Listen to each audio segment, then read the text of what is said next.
नमस्कार, करेन्ट न्यूजमा स्वागत छ। म कृष्ण तिमल सिन्हा। भारतीय लोकसभा निर्वाचनको अन्तिम मत परिणाम अनुसार भारतीय जनता पार्टी भाजपाले भारी बहुमत ल्याउँदै पुनः सरकार बनाउने समीकरण तयार पारेको छ। भाजपा गठबन्धनले सम्मानजनक जित हासिल गरेपछि भारतीय कांग्रेस कमजोर प्रतिपक्षको रूपमा खुम्चिन पुगेको छ। यसैगरी समाजवादी पार्टी र बहुजन समाज पार्टीको गठबन्धनले मुस्किलले 15 सिट मात्रै जितेको छ भने तृणमूलले 22 सिटमा जित दर्ता गराएको छ। यस्तै अरू साना पार्टीले 45 सिटमा जित हासिल गरेका छन्। गएको निर्वाचनमा भाजपाले जम्मा 336 सिट जितेको थियो। यो हिसाबले भाजपाको सिट सङ्ख्या यसपटक बढेको छ भने कांग्रेसको पनि यसपटक 32 सिट बढेको छ। बाँकी साना दल माथिको विश्वास पनि केही घटेको देखिएको छ। गएको चुनावमा 32 सिट जितेको तृणमूल कांग्रेसले यसपटक 10 सिट गुमाउनु परेको छ। आजको यो कार्यक्रममा हामी भाजपाले दोस्रो कार्यकालको पनि प्रधानमन्त्रीका रूपमा नरेन्द्र मोदीलाई अघि सारेको अवस्थामा भएको पछिल्लो चुनावी नतिजा अनि यसले क्षेत्रीय राजनीतिमा पार्ने प्रभावहरू केलाउँदैछौँ।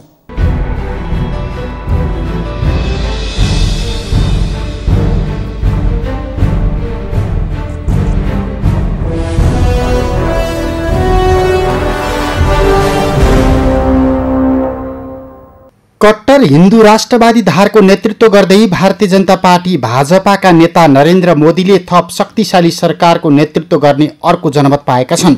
भारतमा 6 हप्तासम्म चलेको निर्वाचनलाई मोदीको हिन्दू राष्ट्रवादी राजनीतिको जनमत संग्रहका रूपमा समेत हेरिएको थियो, जसमा 60 करोड भारतीय मतदाताले सहभागिता जनाएका थिए। त्यसमा अन्ततः मोदी फेरि हावी भए। लगतै भारतको प्रमुख प्रतिपक्षी दलको रूपमा रहेको कांग्रेस आइका अध्यक्ष राहुल गान्धीले आफ्नो पार्टीले बेहोरेको हार स्वीकार गरेका छन् र मोदीले आफ्ना समर्थक र आम मतदातालाई धन्यवाद दिँदै शक्तिशाली भारत निर्माणमा निस्वार्थ ढङ्गले जुट्ने प्रतिबद्धता जनाएका छन्। बिहिबार अबेर दिल्ली स्थित पार्टी मुख्यालयमा मोदी प्रवेश गर्दा उनलाई आफ्ना समर्थकहरूले गुलाबको फूल वर्षाएर स्वागत गरेका थिए। हामी सबै एउटा नयाँ भारत चाहन्छौँ। म नतमस्तक भएर तपाईहरूलाई धन्यवाद भन्न चाहन्छु। भारतीय जनता पार्टी भाजपाका समर्थकलाई सम्बोधन गर्दै मोदीले भने, आउने दिनहरूमा म खराब मनसाय वा खराब नियतले कुनै पनि काम गर्ने छैन। काम गर्दै गर्दा गल्ती हुन सक्छन्, तर खराब नियत म कतै राख्ने छैन। तपाईहरूले म माथि गरेको भरोसाको म सम्मान गर्नेछु र आफ्नो लागि म केही पनि गर्ने छैन।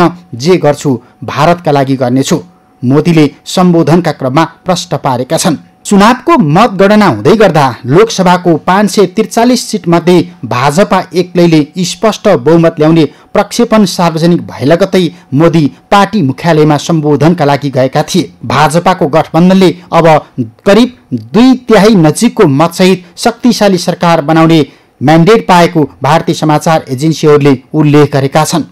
भारतको लोकसभामा बहुमत प्राप्त सरकार गठनका लागि 272 सिट नै पर्याप्त छ। सन् 2014मा भाजपा एक्लैले 282 सिट जितेको थियो, जुन पछिल्लो 3 दशकमा कुनै पनि भारतीय राजनीतिक पार्टीले प्राप्त गरेको सबैभन्दा ठूलो जित मानिएको थियो। अहिले यसपटकको चुनावमा मोदीको दलले त्यो भन्दा पनि धेरै ठूलो सफलता हासिल गरेको छ। यस अघिको चुनावमा भाजपाको गठबन्धनले संसदमा कुल 336 सिट ओगट्न सफल भएकोमा यो संख्या यसपटक अरू उमो लागेको छ। सन् 2014को चुनावमा कांग्रेस आइले 44 सिट जितेको थियो भने उसको गठबन्धन सहित जम्मा 60 वटा सिट पुगेको अवस्था थियो। अहिलेको चुनावमा भाजपाले निकै महत्त्वपूर्ण मानिने उत्तर प्रदेश प्रान्तमा समेत आफ्नो वर्चस्व साबित गरिदिएको छ। 80 सिट भएको उक्त प्रान्तमा 2 वटा क्षेत्रीय दलले संयुक्त रूपमा भाजपाका विरुद्धमा मोर्चाबन्दी गरेका थिए, तर उनीहरू असफल भए।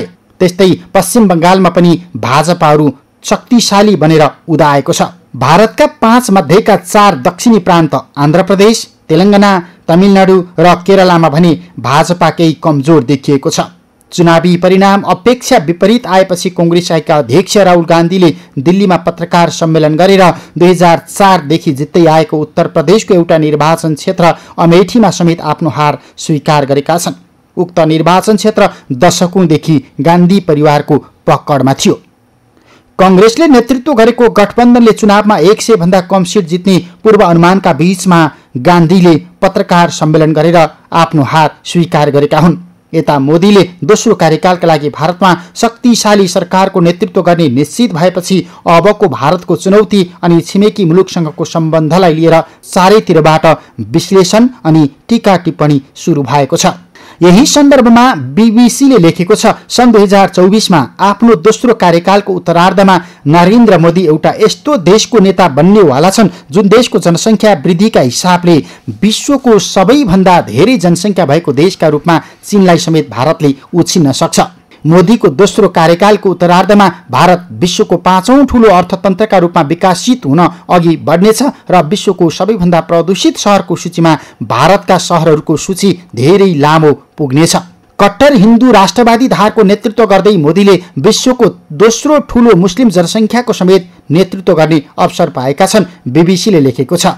अनि भारतले विश्वका दुई प्रमुख द्वन्द्वग्रस्त क्षेत्र काश्मीर अनि साउथ चाइना सीमा रहेको क्षेत्रमा आफ्नो प्रभावको परीक्षण पनि यही कार्यकालमा गर्नुपर्नेछ। भारी मतका साथ दोस्रो पटक चुनावी जित हात पारेका मोदीले भारतलाई अविश्वसनीय अवसरका बीचमा नेतृत्व गर्ने अवसर पाएका छन् र यो अवधिमा मोदीले चुनौतीपूर्ण समयको धेरै सामना गर्नुपर्ने अवस्था छ। लोकसभामा बहुमत हासिल गरेका मोदी पुनः प्रधानमन्त्री हुँदै गर्दा फेरि पनि चुनावी बाचाहरू राम्रोसँग पूरा गर्ने मुद्दामा अल्झिने अवस्था देखिन्छ।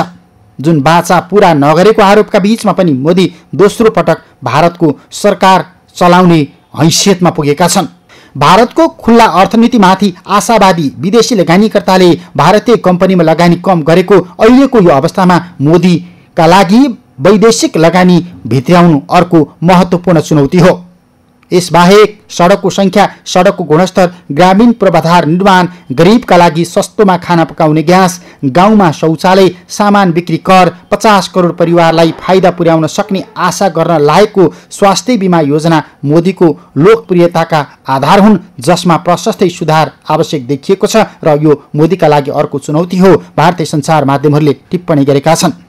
खस्कँदो माग, घट्दो आय र पछिल्लो 4 दशकमा सबैभन्दा खराब बेरोजगारी दर भारतका लागि अर्को चुनौती बनेको छ र भारत अझै पनि एउटा समस्याग्रस्त अर्थतन्त्रको बीचबाट गुज्रिराखेको छ, जसले भोलिका दिनमा मोदीलाई थिच्न सक्छ। बढ्दो अर्थतन्त्रको मागलाई धान्न र आफ्नो युवा जनसङ्ख्यालाई दिग्भ्रमित हुन नदिन भारतले अहिलेकै अवस्थामा हरेक महिना कम्तीमा 10 लाख नयाँ रोजगारीका अवसरहरू सिर्जना गर्नुपर्ने चुनौती छ, जुन लक्ष्य हासिल गर्नु मोदीका निम्ति चान्चुने कुरा होइन। अहिलेको अर्थतन्त्र विकासका आधारमा भारतले यस्ता समस्या हल गर्न र आफ्नो अर्थतन्त्रलाई अघि बढाउनका लागि तत्काल उसका आर्थिक सहयात्री मुलुकहरूसँग व्यापार द्वन्द्व गर्नुपर्ने अवस्था छ, जुन अवस्थामा भारतको अर्थतन्त्र विद्यमान छैन। मोदीले चुनावी भाषणका बेला भारतलाई त्रेता युगको राम अनि उनको राज्यसँग तुलना गरेका छन् अनि आदर्श शासन प्रणाली स्थापित गर्ने जनाएका छन्, तर पनि धार्मिक विभेद मच्चाएको आक्षेपबाट मोदी अझै बाहिर निस्कन सकिराखेको अवस्था छैन।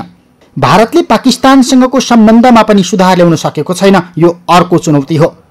तैपनि प्रादेशिक निर्वाचनहरूमा पराजय भोगिसकेपछि घटेको भनिएको मोदीको चर्चा पछिल्लो पटक पाकिस्तानमाथि गरेको आक्रमणपछि एकाएक वात्त बढेको अवस्था छ। भारतीय सञ्चार माध्यमहरूले मोदीले राष्ट्रवादलाई काँध थापेर शक्तिशाली पुरुषको छवि बनाएको टिप्पणी गरेका छन्। उनका समर्थकहरूले उनलाई सामान्य इतिहासबाट उठेको सामान्य व्यक्तिको रूपमा चित्रित गर्दै अब नयाँ भारत निर्माण अभियानमा सबै भारतीयहरू इमान्दार र कर्मठ भएर मोदी सरकारको साथमा उभिनुपर्ने बताएका छन्। मोदीको नेतृत्वमा भारतले 2 पटक पाकिस्तानसँग अनि यही बीचमा 1 पटक चीनसँग दोक्लाममा अनपेक्षित द्वन्द्व सामना गरेको नमिठो इतिहास दिल्लीसँग छ, जुन इतिहास फेरि पनि मोदीका अघिल्तिर दोहोरिन सक्छ। दक्षिण पूर्वी एसियामा भारत चीनको प्रतिस्पर्धी शक्तिका रूपमा उदाउन खोजेको छ, तर उसको आर्थिक, प्राविधिक अनि भू राजनीतिक प्रभाव अत्यन्तै कमजोर छ। यो अवस्था सामना गरेर दोस्रो कार्यकालमा आफ्नो प्रभाव बढाउनका लागि मोदीले निकै समय खर्च गर्नुपर्ने अवस्था छ। भारतीय जनता पार्टीले यही बीचमा दक्षिणपन्थी राजनीतिको रागमा गैर कानुनी आप्रवासीलाई धमिरासम्म भन्न भ्याएको छ अनि शरणार्थीलाई बङ्गालको खाडीमा फ्याँकिदिने सम्मको प्रतिक्रिया भाजपाका नेताहरूले दिएका छन्। यो नेता अमित शाहले दिएको पछिल्लो अभिव्यक्तिलाई अमेरिकी राष्ट्रपति डोनाल्ड ट्रम्पले आप्रवासीहरूलाई जनावर जस्तो शब्द प्रयोग गरेर टिप्पणी गरे सरहको टिप्पणी ठानिएको छ। जुन दक्षिणपन्थी राजनीतिको राग हो। जबकि भाजपाकै सिको गरेर उत्तर प्रदेशका भाजपाका गेरु वस्त्रधारी मुख्यमन्त्री योगी आदित्यनाथले भारतीय कङ्ग्रेसलाई हरियो भाइरसग्रस्त तत्त्व भनेर घटिया शब्द प्रयोग गरेका छन् र हरियो इस्लाम धर्मसँग जोडिराखेको रङ हो। यसले भारतमा फेरि पनि साम्प्रदायिक सद्भाव खल बलिने गतिविधि हुने आकलन गर्न थालिएको छ। भाजपाको 5 वर्षीय कार्यकालमा भारतमा हिन्दू मुसलमानको सम्बन्ध अत्यन्तै नराम्रोसँग बिग्रिएको छ र मुसलमानहरू भारतमा आफ्नो भविष्यलाई लिएर चिन्तित छन्। मोदी हिन्दुत्वलाई स्थापित गर्ने मनसायका साथमा यसपटकको चुनावमा समेत होमिएको सत्य स्थापित भइसकेको छ। यो सामाजिक सद्भावलाई व्यवस्थित बनाउनु र धार्मिक सद्भाव खल बलिन नदिनु मोदीको अर्को चुनौती हो। विभाजनकारी जातिवादी चुनावी राजनीतिमा मोदी यो बीचमा सफलता भएको देखिएको छ, तर यो निर्वाचन रणनीतिबाट बाहिर फर्किनु मोदीका लागि चानचुने चुनौती होइन। यो अवस्थामा भाजपा जातिवादको मुद्दाबाट बाहिर निस्कने अवस्था देखिँदैन। यस्तै संसारका 30 सबैभन्दा प्रदूषित वायु भएको सहरमध्ये यति बेला 22वटा सहर भारतमै छन्। राजधानी दिल्लीसँगै रहेको प्रविधिको सहर भनिएको गुरुग्राम संसारकै सबैभन्दा प्रदूषित सहरको सूचीमा परेको छ। यो अवस्थाबाट मुलुकलाई बाहिर निकाल्नु मोदीको अर्को चुनौती हो। भारतले चीनको जनसङ्ख्यालाई जित्न 5 वर्ष लाग्ने भनिए पनि विश्व बैंकका अनुसार आगामी वर्षबाट नै जनसङ्ख्याका हिसाबले भारतले पानी, हावा, माटो र जङ्गलमाथि सबैभन्दा बढी दबाव सामना गर्नुपर्ने हुन्छ। त्यसका चुनौतीहरू अत्यन्तै कार्य लाग्दा आउन सक्छन्। यो मोदीको अर्को चुनौती हो। यी चुनौतीहरूका बीच मोदीले पेरिस घोषणापत्रमा भारतको प्रतिबद्धता व्यक्त गरिसकेका छन् अनि आगामी 10 वर्षमा सोही प्रतिबद्धता अनुसार हरित गृह ग्यास उत्सर्जनमा 3.55 हिस्सा कटौती गर्नुपर्ने हुन्छ, जुन आर्थिक समृद्धिको यात्रामा मोदीको अघिल्तिर तेर्सिने अर्को महत्त्वपूर्ण बाध्यकारी चुनौती हो। तर पनि प्रधानमन्त्री मोदीले आगामी 5 वर्ष कसरी शासन चलाउँछन्, छिमेकी देशसँगको सम्बन्ध कसरी स्थापित गर्छन् अनि धार्मिक समुदायसँगको सम्बन्धलाई कसरी कायम राख्छन्, यसले समग्र विश्वलाई ठूलो प्रभाव पार्ने चाहिँ निश्चित छ।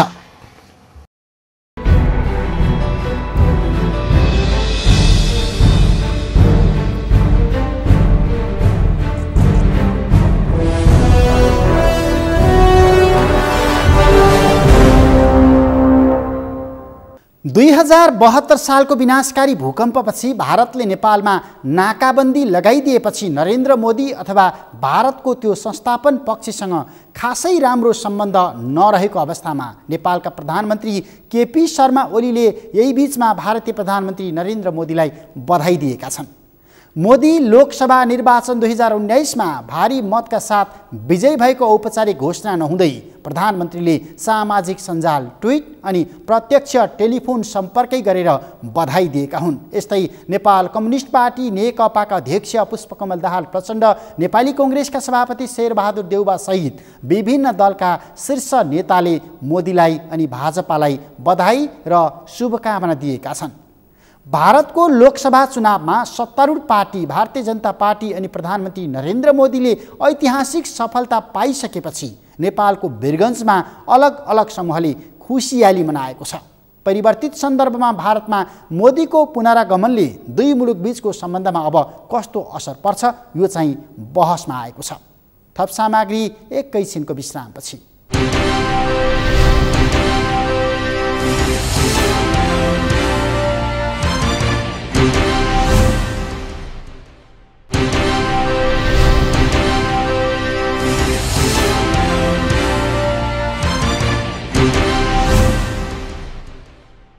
विश्रामपछि करेन्ट न्युजमा स्वागत छ। आज हामी कट्टर हिन्दू राष्ट्रवादी धारको नेतृत्व गर्दै चुनावी मैदानमा होमिएका भारतीय जनता पार्टी भाजपाका नेता नरेन्द्र मोदीले थप शक्तिशाली सरकारको नेतृत्व गर्ने जनमत पाएपछिको परिस्थितिहरू केलाइराखेका छौँ। भारतमा 6 हप्तासम्म चलेको लोकसभा सदस्यको चुनावलाई मोदीको हिन्दू राष्ट्रवादी राजनीतिको जनमत सङ्ग्रहका रूपमा अर्थ्याइएको थियो, जसमा 60 करोड मतदाताले सहभागिता जनाएका थिए। अन्ततः त्यसमा मोदी हाबी भएका छन्, बाजी मारेका छन्। भारतको प्रमुख प्रतिपक्षी दल कङ्ग्रेस अहिले नराम्रो पराजय सामना गर्नु परेको छ। फेरि पनि यो परिवर्तित समीकरणका बीचमा अब नेपालको भारतसँगको सम्बन्ध अनि भारतको नेपाल नीतिमा कस्तो प्रभाव पर्छ त? यो अहिले उब्जिराखेको महत्त्वपूर्ण प्रश्न हो।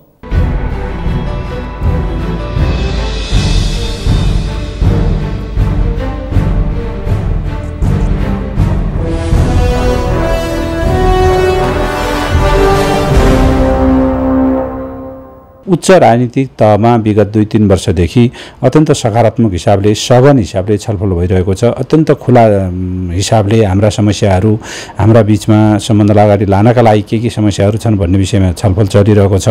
यो छलफल र यो उसबाट हामीले के देखिरहेका छौँ भने त्यसको परिणाम पनि सकारात्मक हामीले पाइरहेका छौँ। हिजो हाम्रा समाधान नभएका कतिपय विषय हामीले विगतमा समाधान गऱ्यौँ। उदाहरणको लागि डुबानको विषय, तर मतलब चाहिँ खासरी सीमा क्षेत्रको डुबानको विषय भारतीय संरचना निर्माणका कारणले नेपालीले जुन अप्ठ्यारो भोग्नु परेको थियो, पहिलो पटक भारतले त्यसलाई स्वीकारेर गत वर्ष संयुक्त टोली पठाएर त्यसको अध्ययन भएको छ। अब त्यसलाई निदान गर्नका लागि संयुक्त प्रयास अगाडि बढाउने भन्ने कुरामा सहमति भएको छ। दोस्रो कुरा, हामीले एयर रुट अलि अगाडिदेखि नै माग्दै आएका थियौँ, प्राप्त गर्न सकेका थिएनौँ। यद्यपि सबै कुरामा टुङ्गिसकेको छैन, तर केही सकारात्मक सहमति बनेको छ र हामीले हाम्रो भैरव एयरपोर्ट सञ्चालन गर्नका लागि या अरू इन्टरनेसनल रुट लिनका लागि सकारात्मक हिसाबले भारतले सहमति जनाएको छ। विराटनगरको यो पहिला जुन कोशीमा बाढी आएपछि स्थापना गरिएको अफिसलाई भारतले लामो समयसम्म उठाइरहेको थिएन, तर 2008मा भएको घटना अहिले 2018मा आएर त्यो हटाउने स्थिति बन्यो। भनेपछि यस्ता विषयहरू एकपछि अर्को समाधान हुँदै गइरहेका छन्। अब हाम्रा केही ऐतिहासिक र पुराना विषयहरू छन्, चाहे त्यो जलस्रोतको साझेदारीको विषय होस्, चाहे 1950को सन्धिको विषय होस्, चाहे अरू सीमासित जोडिएका विषय हुन्। यी विषयहरूमा पनि हामीले इमिनेन्ट पर्सन्स ग्रुप अर्थात् इपिजी बनायौँ। त्यसको एउटा प्रतिवेदन तयार भएको छ। अब त्यसलाई हामीले तयार गरेको प्रतिवेदनलाई बुझाउने काम हुन्छ भन्ने हाम्रो विश्वास छ। त्यो बुझाइसकेपछि त्यसलाई कार्यान्वयनमा लिएर जानका लागि दुईटा मुलुकका सम्बन्धित निकायहरूले काम अगाडि बढाउनेछन् भन्ने हाम्रो विश्वास हो। त्यसभन्दा बाहेक अरू विषयहरूमा पनि अब आजको समय हाम्रो भारतसितको व्यापार घाटा अत्यन्त ठुलो छ। त्यसलाई घटाएर लिएर जानका लागि, त्यसै गरी अब लगानी भित्र्याउनका लागि र आम रूपमा नेपालको जुन समृद्ध नेपाल सुखी नेपालीको यो मतलब चाहिँ आकाङ्क्षा छ, त्यो आकाङ्क्षालाई पुरा गरेर अगाडि जानका लागि हाम्रो नजिकको मित्रको नाताले, उदाउँदो शक्तिका नाताले, आर्थिक रूपले सम्पन्न भएका नाताले र हाम्रो एउटा महत्त्वपूर्ण लगानीकर्ता र द्विपक्षीय व्यापारी साझेदारीको नाताले भारतको महत्त्वपूर्ण भूमिका हुन्छ। त्यो भूमिकालाई अगाडि बढाएर लिएर जाने कुरामा यो नयाँ नेतृत्वको तर्फबाट मलाई लाग्छ सकारात्मक पहल हुनेछ र यो विश्वासको वातावरण, उहाँको यो बिचको 4वटा भ्रमणले जुन एउटा विश्वासको वातावरण बनाउन सहयोग पुर्याएको छ, त्यो विश्वासको वातावरणमाथि उभिएर, राजनीतिक तहको उच्च तहमा भएको यो विश्वासको वातावरणमाथि उभिएर अब हामीले हाम्रा सबै किसिमका मेसिनरीहरू अथवा बायोलेटरल मेकानिजमहरू जति पनि छन्, चाहे त्यो परराष्ट्र मन्त्री स्तरमा होस्, चाहे त्यो तपाईँको गृह सचिवको स्तरमा होस्, चाहे त्यो जलस्रोतको स्तरमा होस्, चाहे त्यो द्विपक्षीय व्यापारको उसमा थुप्रै किसिमका हाम्रा चाहिँ साझेदारीहरू छन्।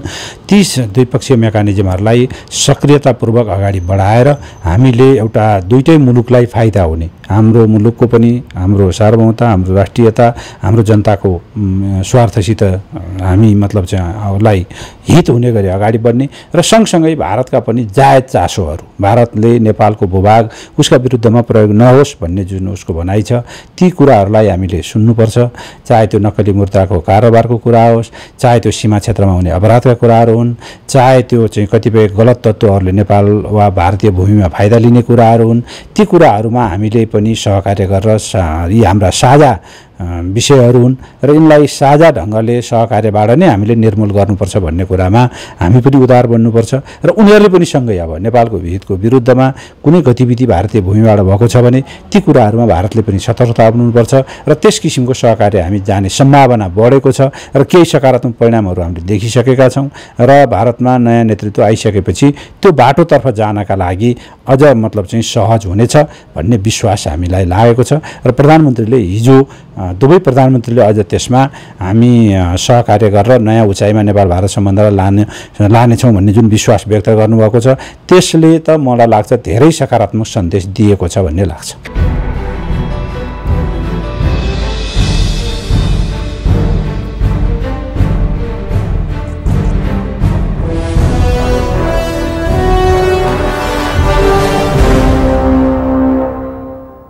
भाजपाको गठबन्धनले अब अर्को साता 2/3 मत नजिकको शक्तिशाली सरकार बनाउने लगभग निश्चित भएको छ, किनकि भारतको लोकसभामा बहुमत प्राप्त सरकार गठनका लागि मात्रै 272 सिट पर्याप्त छ अनि सन् 2014मै एक्लै 282 सिट जितेको मोदीको दलले यसका निम्ति अहिले सुविधाजनक मत पाइसकेको छ, जुन पछिल्लो 3 दशकमा भारतमा कुनै पनि राजनीतिक दलले प्राप्त गरेको सबैभन्दा ठूलो जित पनि हो।